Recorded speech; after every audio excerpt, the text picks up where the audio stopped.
Welcome to the HR Think Tank, a podcast that uncovers the power a trusted workforce has on team performance, culture, and morale.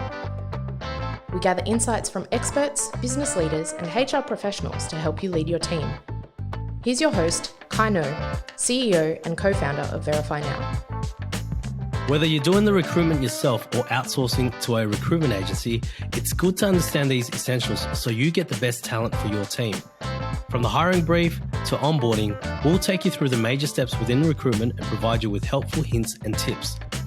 We're finding that the recruitment space is becoming more and more challenging for organisations. The workplace is changing faster than ever, and so are the candidates' expectations. Our guest today is my VerifyNow colleague, Zahra Nathwani, who leads our recruitment services. Zahra is a master's qualified HR professional with over 15 years experience, and over that time, she's worked in various roles in HR, business partner and recruitment manager roles, including internal recruitment, RPO recruitment and graduate recruitment for various industries. Welcome to the show, Zahra.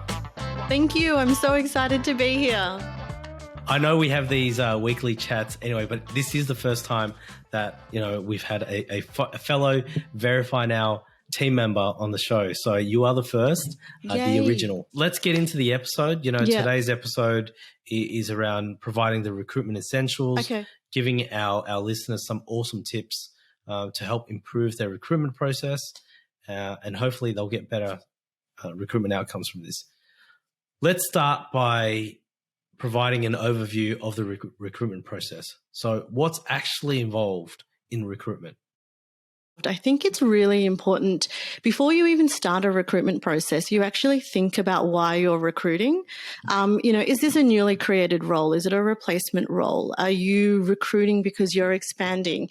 Because that's really going to help shape the recruitment process that you're undertaking. If you're recruiting a replacement role, it's really, I think it's really beneficial to actually pause before you go in and recruit and actually think about, well, are we going to recruit like for like? Someone's left, so we're going to try and find a copy of that person, or actually are we going to stop and pause and actually think about what we need for the future, of this team or for the organization. In terms of the process, I think the first step in a process for recruitment is actually going through a really thorough brief with your recruiter, whether it's an internal person or someone that you've outsourced with, and actually think about the full process. Candidate experience is really important these days. And if you've actually, set out some milestones, set out some objectives, and actually thought about the role and the candidate, you can really give them a great experience. So, from a hiring manager perspective, have a think about, what a recruiter really sort of wants to understand in a brief is, well, you can give them a laundry list of skills that you need the person to have, or you can actually also think about, well, where does this person sit in the team? Why would this person want to work for this organization? Why am I a great manager to work for? These are really important things to sort of have a think about and discuss with your recruiter during a brief process. I think time is also really important, and actually thinking about, well, how is this process going to be run? What are the different elements of testing that you're going to do? Who do the candidates need to meet along the journey? And all of this is going to shape your recruitment process. So if there's some key stakeholders, you should really think about getting them involved in parts of the recruitment or in the selection process.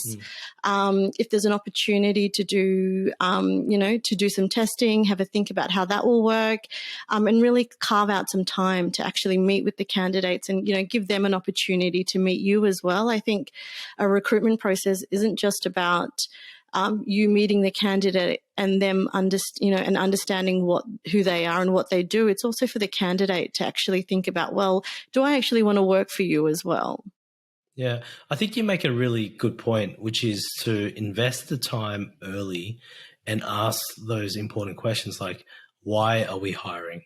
On today's episode, we're going to break this down. I sort of touched on it earlier as well, is somewhat during a briefing process, your recruiter will ask you, why would you want to work for the organization? Why have you worked for this organization? So I think for you to really be able to articulate that to the person who's recruiting for you is going to be a real big benefit. Why would someone want to work for you? What's it about your organization? Is it the purpose? Is it the team that you're going to work for? Other than, being paid to do this job, why else would you want to join? Yeah. Well, let's let's talk about the disclosure of salary, okay? Because Okay. this is always a talking point. Whether you're doing recruitment internally or externally, it's always a talking point. Recently, we ran a poll on LinkedIn to ask, whether employers should disclose the salary on an ad, and 55% responded yes, always. 5% said no, and interestingly, 40% said sometimes it depends on the role. Okay, what's your advice for employers around the disclosure of salary? Yeah, look, you know what? I've seen it play out in both ways. So, over my sort of 15 years of recruitment, what I've found is that when the salary is disclosed, it basically means that's the salary. There's no room for negotiation. This is the budget. This is what we've got to play with. And so we're just going to be really upfront and honest with people because there's no room to move. When the salary is not displayed, from my experience, what that means is that there's an element of negotiation involved in actually, negotiating the salary. So as an employer, you might not be exactly sure, what this skill is worth in the market. So you don't really want to put a figure on there because you don't want to scare people away, or you don't want to underpitch it or overpitch it. So that's generally why I guess most employers don't put a salary on there. So I guess that's the sort of two different, reasons. Okay. It depends. It depends on why and how the role has come about. Yeah. And when do you think, and if you're sitting in the camp of, no, or sometimes it depends on the role, Yeah. when is an appropriate time to disclose it to a candidate? Yeah, really early on.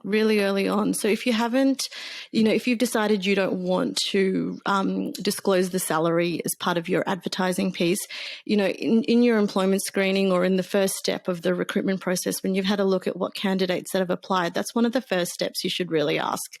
You should ask, and that's both for the employer and for the candidate as well. For an employer, and from the candidate piece, you don't want to start going down a really lengthy recruitment process when you're both on different pages altogether. So I guess my advice for any recruiter or for any employer recruiting, make sure you ask it, during a telephone screen, what the salary expectations are. For candidates, again, if your recruiter hasn't asked you, it's completely appropriate to ask what the salary is for the role really up front, because again, you don't want to be wasting, your time or anyone's time. My advice, I think, to both parties would also be, look, if the role is about $5,000 or $10,000 difference to what your expectations are or what you want, explore it further, because a lot of organizations have other things that are of value to you that you might not be able to get a grasp of during a phone screen. Don't be deterred by salaries not being advertised. I think it's just because, organizations don't have a firm figure on what they need to pay for a skill. Yeah, look, and that's a fair point. That's a really fair point, what you said there. Okay, let's talk about some of the common challenges with recruitment. Okay, because some organizations do it really well. They're well resourced. They've got good experience. They can handle it themselves. It's a pretty straightforward process for them because they've been doing it for a long time. For other organizations, whether they've got growing pains or they've lost experienced people, it's quite challenging and they're not getting the results that they want. So talk to us about some of the most common challenges you've seen in recruitment. Yeah. Look, I think the biggest challenge in recruitment at the moment is that organizations are changing faster than ever. So their expectations are changing. They're also in the spotlight a lot more as well. So, candidates can actually see how they've treated their employees. Who have they treated with dignity? Who have they treated well? So an employer's brand has played a big role in being able to attract really good candidates. I think for candidates as well, just as fast as organizations are changing, they're also changing their expectations. So people who, were a lot more, were happy to travel into the city every day are no longer happy to travel into the city. Their expectations are changed. Applying for a job is really easy right now. There are so many ways you can apply for a job. You can do it on your phone. I could be sitting here on my phone right now, like with a click of a button. So people aren't giving a lot of thought to what they're applying to or who they're applying to. They're just mass applying without actually thinking about it. So they're casting the net wide. That's a big challenge as well, because you could get a lot of applications, but when you sort of dig into it, it's not really, there's not a lot of good talent out there. I think the other challenge in terms of recruitment at the moment is that, as I said, candidates' expectations have changed. And what I'm seeing at the moment is that a lot of people are trying to change their careers. So there's a lot of people coming into the market who have worked in an industry and they've decided, you know what, that was not for me. It's not how I want to live my life anymore. So I'm going to transfer. So, we're seeing a lot of candidates try and apply for other types of roles that they don't really have any experience for, and they're getting dismissed as well. So we're seeing a lot of that in the market. In terms of the way you do recruitment, that's completely been changed over the last 12 to 18 months. I think it's improved in terms of efficiencies for recruitment. So you can now recruit in a lot more of a timelier fashion than you probably could 18 months ago. But what that also means is that there's other different challenges that have come out. So because you can pretty much run a whole recruitment process remotely, how do you get buy-in from a candidate? How do you know that they're invested? How do you know they're real? All of those sorts of things have come into play in terms of recruitment and recruitment processes. So how do you get buy-in? Because, you're right, over the last little bit, maybe it's more efficient because we've moved to more of a remote recruitment process, reducing the face-to-face interaction, you're saving time in between. But some would argue that, you can't win or build the interest with the candidates because they're not seeing the workplace. They're not seeing and feeling the type of people that they're going to be working with. So what can employers do to bridge that gap? Yeah, that's a really good question. I think, more so than ever, it's really, I actually am a big believer in having a few different stages in a recruitment process. I don't think just having one recruitment process or one interview round is enough. I actually think that you need a few different stages, not just for you, but also for the candidate as well. They've got decisions that they need to make, and they're not going to be able to make it just by meeting someone on a Zoom call for 30 minutes or 40 minutes or however long the interview goes for.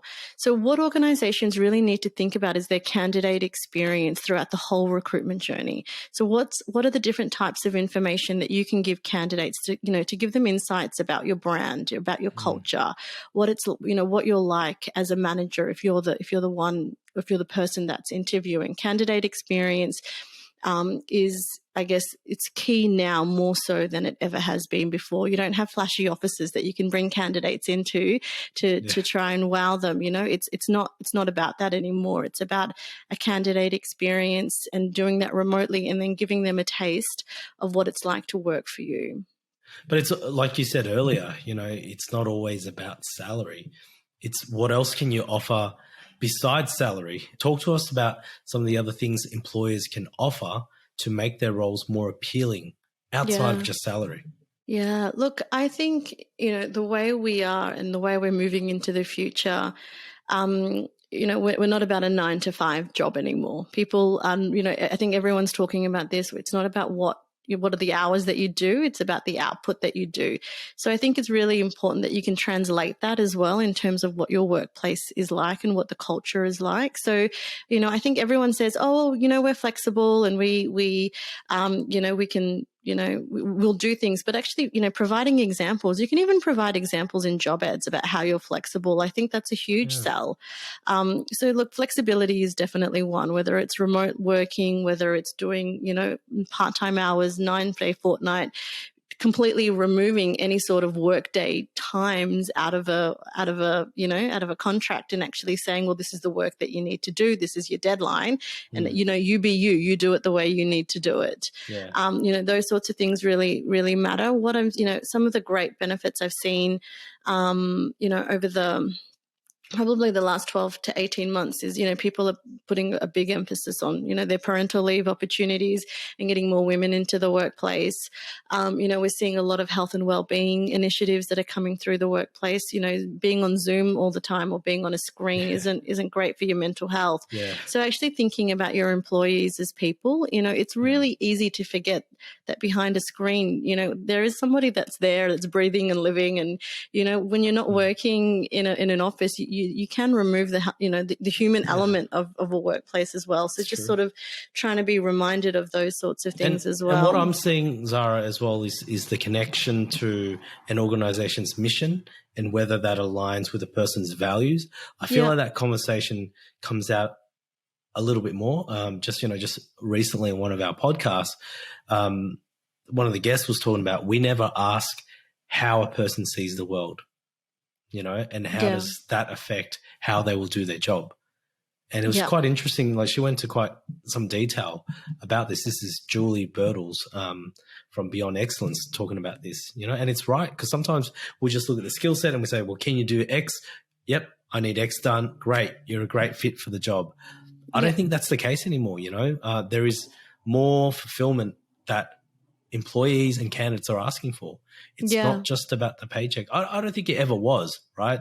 But I think what's happened over the last 18 months have given people more time to reflect on what it is that they want in life, and that time is short, and people want to make the most of it. Just yesterday, I was on a conference call where multiple people were saying, I've changed careers because I don't want to be working 80 hours a week for someone else. I want to spend more time with my family. So it's provided those opportunities. Yeah, and that's where, we've, a lot of organizations think about their EVP, which is their employee value proposition. So, really being able to articulate what that is and then translate that into, showcase that to your candidates. I want to talk about effective communication with candidates. And this is still part of the common challenges with the recruitment, okay? Talk to us about over-communication versus under-communication. What is that right level of communication, and maybe even touch on some of the mediums, whether it's phone, email, letter, social media. What are some tips in terms of communication? Yeah, sure. Look, communication is so easy these days. There are so many ways you can communicate with candidates. So whether that's via LinkedIn, via email, via phone, I think communication is key. You have to remember that candidates are not just candidates. They're not just people that want to work for you. They're probably people who have either worked for your competitors, or could be a client one day, or could be a customer one day. So you really need to put that lens on when you're interacting with candidates and how you communicate with them. So I guess, I think communication is key when I'm recruiting for roles. As part of my phone screens, I always tell people right on the onset, look, if you are successful, you're going to get a call back from myself, and we're going to talk through the recruitment processes. If you're not, you're still going to be notified. It will just be via email. So you're really managing candidate expectations. I think in terms of over communicating candidates, if you've applied for a role and you haven't heard back from a recruiter and you really want the role, there's nothing wrong with picking up the phone and actually just saying, look, can you let me know where my application's up to? I put my contact details in all of the adverts that we recruit for. We're asking people for candidate personal information. The least I can do is give them mine so that they can actually call me about a role and actually find out a little bit more information. Is there such a thing as over communicating from an employer side? Do you come across as too desperate? I'm not talking about from the candidate side. I'm talking about from the employer side. Yeah. Look, you know what? There is a fine balance between that, because at the same time, you don't want to drag out a process as well. You don't want to be taking a week to get back to candidates, or, weeks and weeks and weeks, because good candidates are going to go. They're going to go and find other opportunities. You do have to find that right balance between communicating them with enough information and keep the process moving. But at the same time, you don't want to spook candidates either by by messaging them or over communicating with them. So you do have to find that right balance, and hopefully having a recruiter, or whether it's internal or outsourced, can actually help mediate that and actually help you find that balance. We know what it looks like when you've got good recruitment practices. You get awesome talent who come and do amazing things in the role. But what are some of the consequences of a poor recruitment process? Yeah. Look, poor recruitment has a huge cost. So think about the time you've invested in running a recruitment process, whether it's your own time, other people's time, the cost of advertising, all of that. If you've made a wrong decision, you've lost all of that.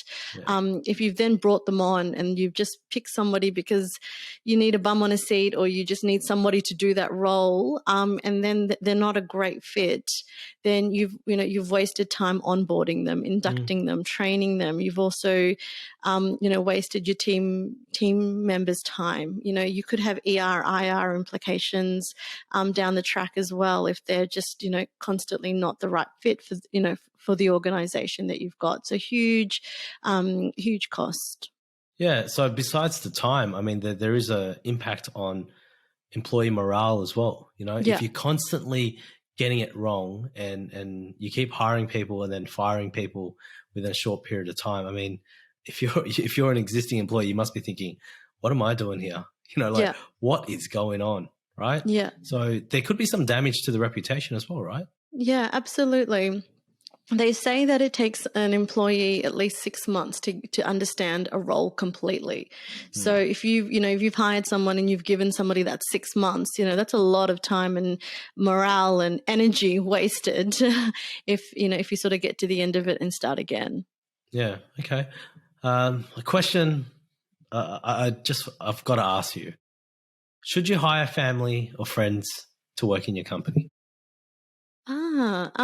You know what? I am a huge fan of hiring friends and family in the workplace. I think that talented people know talented people. So I think that it's a really good network of people to tap into. The reality is, during lockdowns and all of that, we've all been working with our family anyway. My husband's like my IT support as well as my coworker, as well as my husband. So, whether he'll want to work with me after this, I don't know. But I think your networks, your family, your friends are huge. They're a huge factor a huge asset in terms of, tapping into them. That's what things like LinkedIn are all based on. It's your network. It's the people That's why it helps you recruit. It's also that story. Your employees are also your brand ambassadors. So if you think about if you want people to come and work for your organization, you're also saying you've got a great organization that you work for. So, they're your biggest brand ambassadors. So, I've worked on HR teams where we've actually, we've used this. We've used people's networks to attract people. We've given employees referrals and referral bonuses if they help us find somebody.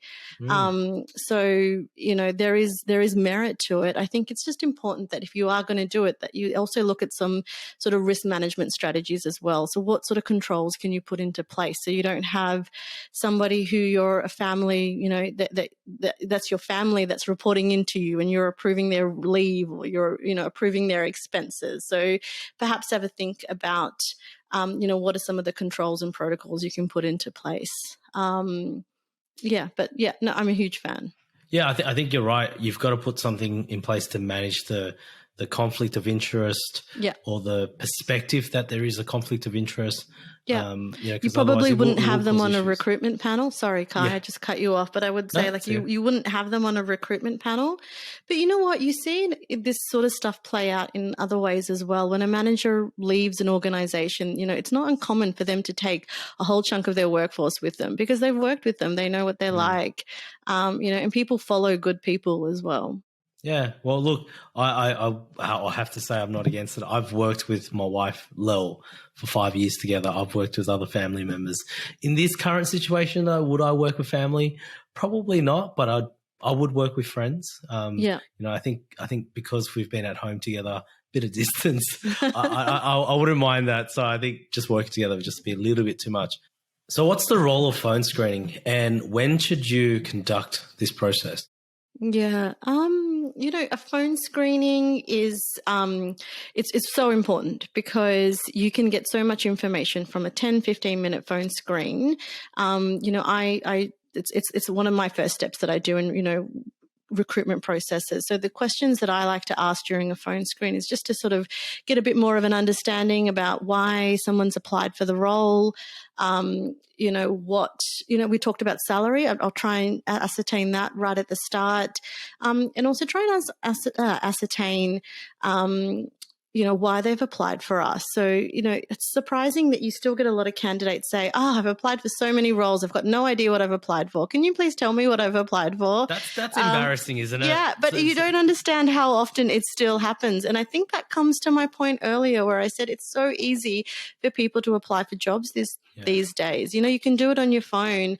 So people are just sort of, putting their CV out there everywhere. So a phone screen really helps to make sure that people are on the same page. Depending on some key skills that I'm looking for a client or for our internal team, I try and ascertain that they've got those as well. And if they don't, I never dismiss somebody because they don't have some key skills. I then look at what sort of transferable skills do they have if they don't have the exact skill that somebody's looking for. So, really getting a bit of a story. But then I also give an opportunity for candidates to ask questions so that they can decide whether they want to progress as well. So, what questions do you have? Do you still want to be part of the process now that you've got an understanding of the role? I'll try and send them a PD if I can after the phone screen as well so that they've had time to, reflect on the conversation with me, but then they've got something written in front of them that they can have a review of as well. Yeah, and sometimes these phone screens can start immediately as, 1 or 2 days after someone's applied, right?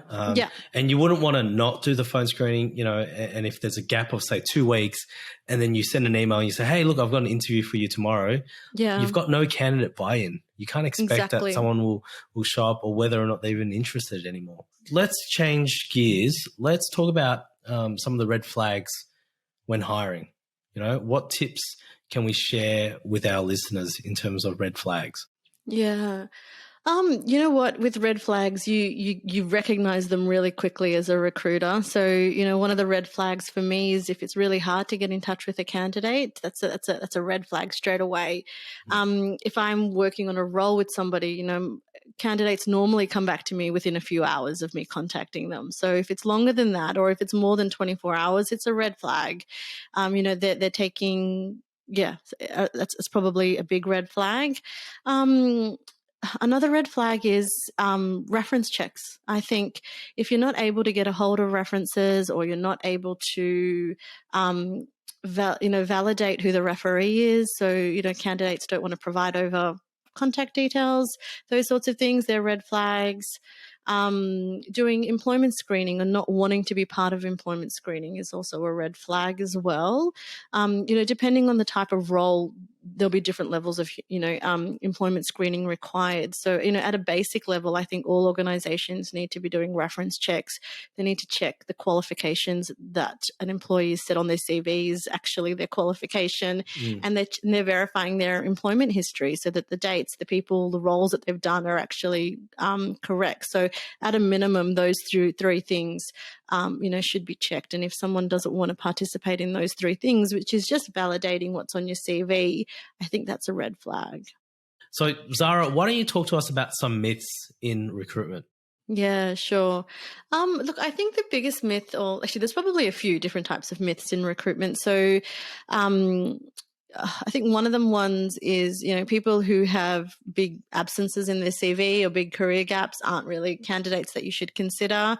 I think that's a big myth that needs to be dispelled. People have career gaps all the time, whether it's to take travel, look after family, have children. They're not things that should be dismissed in a CV, or it's important to understand it and remember that everyone's human at the end of the day. So that's definitely a myth that people with big gaps in their CV are not good candidates. Let me ask you, would you, as an employer and a hiring manager, would you expect candidates to list that in their CVs? Look, they can. It depends on how comfortable they feel. I wouldn't expect it. I think as a recruiter, if there was a big gap, that I'd want to understand why. So I would ask the question.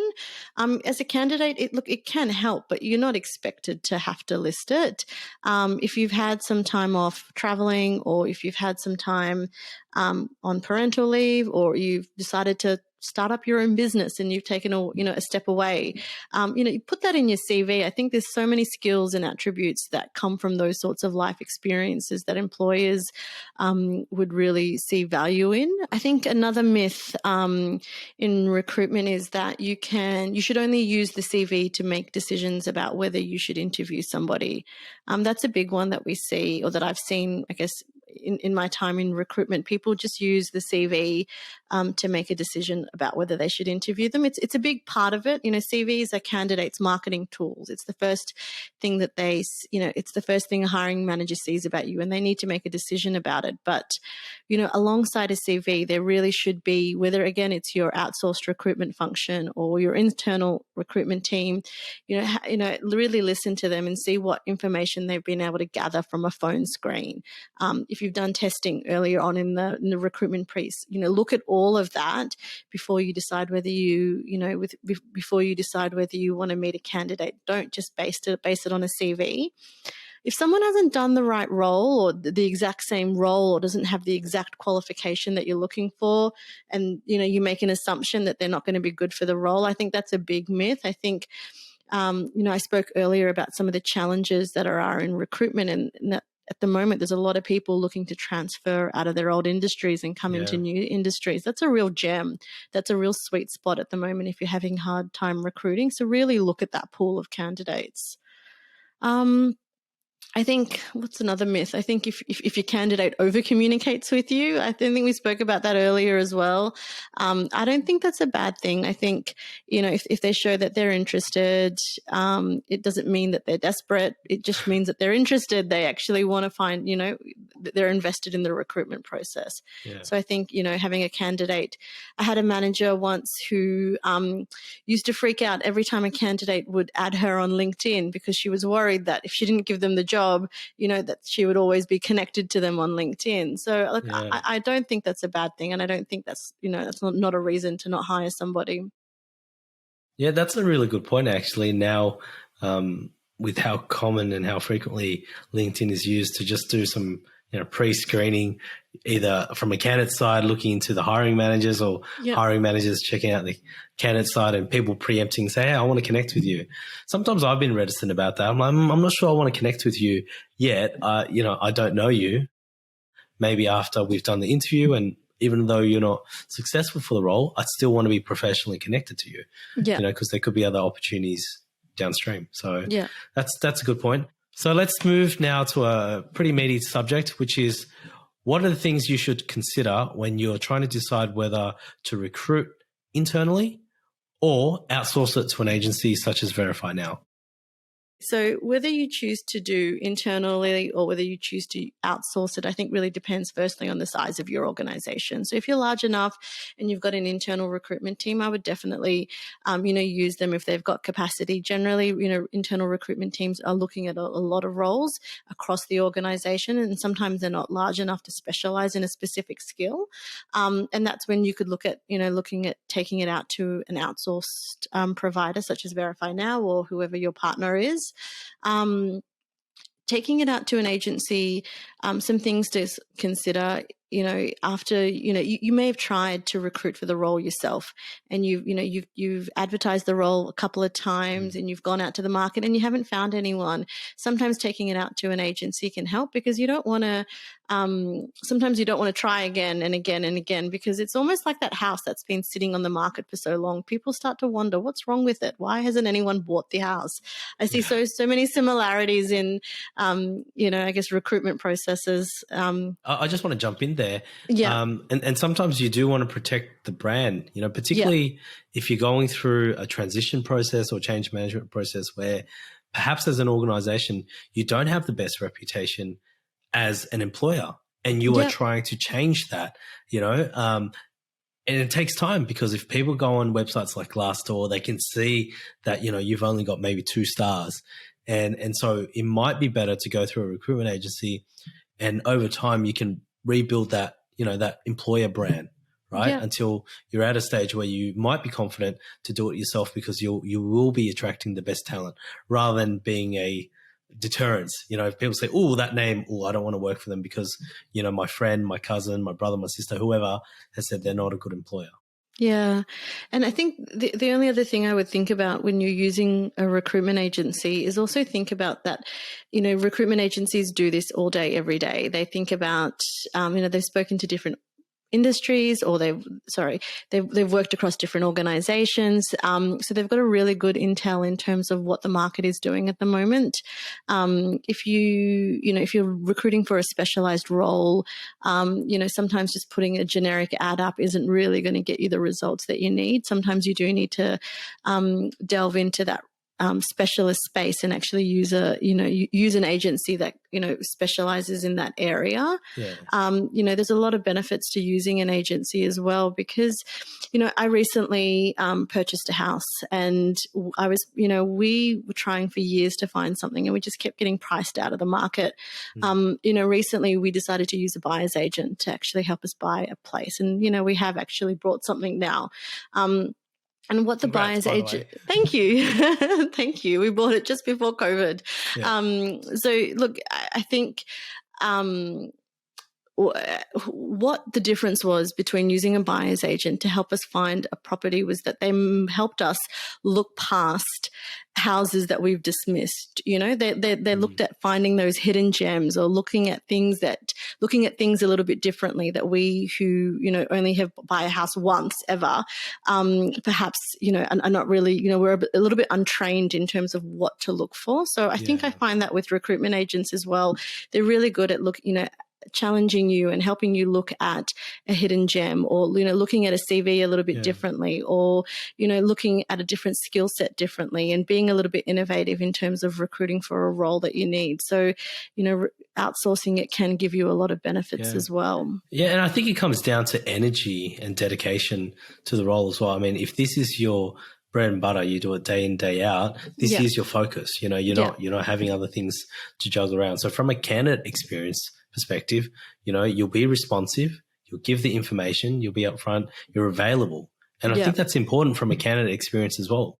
Yeah, absolutely. And, chances are, if a recruitment agent is quite established and has a really good network, they've got a lot of candidates on their database. They've got a lot of people who they can link into. So it's not, you're getting added value. You're not having to go through and run a whole recruitment process. There's a lot of time invested in recruitment, from writing an advert to shortlisting CVs to telephone screening. It's very time consuming. So if you can outsource it to somebody who specializes in it, or does it day in, day out, they're able to pick up red flags really quickly. They're able to look through CVs and actually find people, or look at things a little bit differently than you normally would. And what would you say to organizations or hiring managers who have had bad experiences with recruitment agencies before? I think not all recruitment agencies are the same. I think if you've had a bad experience, I think, it's a really difficult one. I would say, don't put all recruitment agencies in the same category. I think a recruitment agency is really defined by the recruiter that actually does the sourcing or helps you find the candidate. So I think really have a look at who you connect with, who really understands your organization. I've worked in RPOs before. I've worked in internal and in recruitment agencies before as well. And I think the key difference is if you're going to outsource it, try and give as much information to the recruiter about your internal teams. See if you can get them on site, do a bit of a tour. That's, if it's applicable, but try and give them as much information as possible so that they can really, help articulate that to the candidate as well. And the advice I'd probably give is be clear on what your service offering is, or what you've contracted this recruitment agency to do. So if you need to break down what the recruitment process is, we do this, you do all of these things, at least have that clarity up front So then you're not thinking, oh, well, we're not getting enough value here because we're doing all the legwork and we've done 90% of the work. I think it's good to discuss and agree that those terms up front.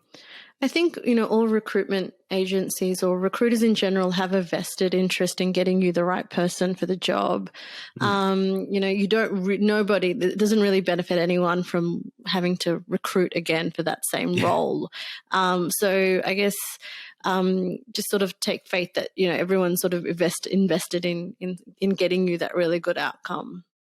Well, thanks for all the tips that you've provided today, Zahra. It's been awesome. Let's go to the fast 5 questions. You ready for this? Yeah.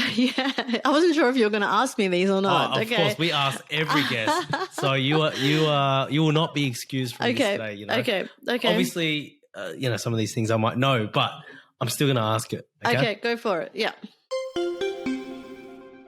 What was your first job? My first job was working at Red Rooster, and my first career actually was nursing. What's something interesting that's not on your CV? So I think the reason I'm not nursing anymore is that I actually passed out at the sight of blood when I was studying nursing. So definitely don't have that on my CV, but yeah. I think good choice. What advice would you give your 18-year-old self? What advice I'd give my 18-year-old self? Okay, I would probably say don't be so scared to fail. Failing is part of life's journey. What book is a must read or what movie is a must watch?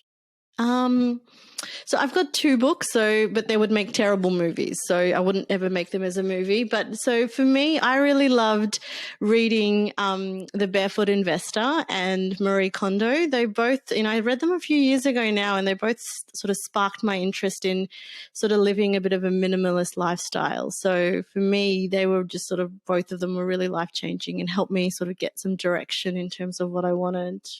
You know what? I have read The Barefoot Investor. I thought it was you have? It was a good introduction into good sound financial management or investment.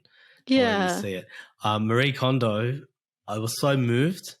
20 minutes into watching that episode, I stopped watching and I made Lel and I clean up the whole house. Yeah. And we spent like the next 3-4 hours doing that. We actually need to do it again. To be honest, I've been doing that in COVID. I just, I could think for both of me, for both of those books have had some sort of influence in how I, want to live.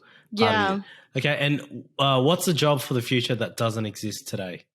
A job for the future that doesn't exist today. I think there's some roots of this sort of shooting off now, but I'd really love to see something like a garbage designer, like somebody whose whole profession it is to look at garbage and, reuse it in something that's useful. We're seeing a few organizations come up and do this and sort of creating products, but someone whose role it is to actually just, work in an organization, think about the garbage that they produce and how can you actually use that in a more meaningful way. And if you want to go way future, I think it's going to be something like, space agents, where instead of travel agents, you're going to have space agents. I think that's starting already, actually, with I think Origin is what they call it. Zahra, it's been awesome to chat to you about recruitment and everything else that we've had on the agenda today. Thank you for coming on the show. Oh, no problems. Thank you so much. Our guest today was Zahra Nathwani, recruitment specialist for VerifyNow. Her skill set spans internal recruitment, RPO recruitment, EVP programs, employee engagement, workforce transformation, generalist HR, and training and development. Over the last 18 months, VerifyNow have been providing recruitment services for a select number of clients. However, we've recently expanded this service offering to more clients. If you're interested in this service, feel free to reach out to Zahra or myself on LinkedIn or by email. If you have any questions about this episode, you can also reach out to us. But of course, you can jump on the website if you want to learn more about our service offering. Thanks for listening to the HR Think Tank with Kai No. We'd love it if you could subscribe and share our podcast with your network. As always, the resources and links mentioned will be included in the show notes and posted on the VerifyNow website, verifynow.com.au.